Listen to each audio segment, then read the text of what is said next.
আবরার ফাহাদের ষষ্ঠ মৃত্যুবার্ষিকী উপলক্ষে প্রায় সব রাজনৈতিক দলই আলোচনা সভার আয়োজন করে।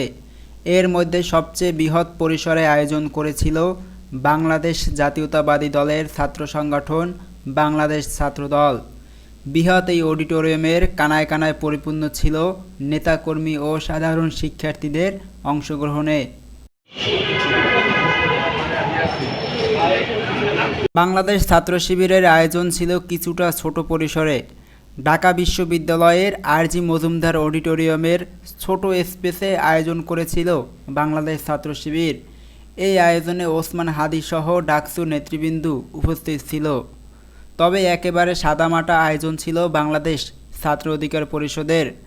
ডাচ চত্বরে ছোট ব্যানার আর নেতাকর্মীদের বক্তব্যের মধ্য দিয়েই শেষ করে তাদের আয়োজন। তবে আবরার ফাহাদ হত্যাকারীদের বিচারের দাবিতে সবচেয়ে বেশি সরব ছিল বাংলাদেশ ছাত্র অধিকার পরিষদ। রাশেদ হাসান অন্তর, চ্যানেল এল।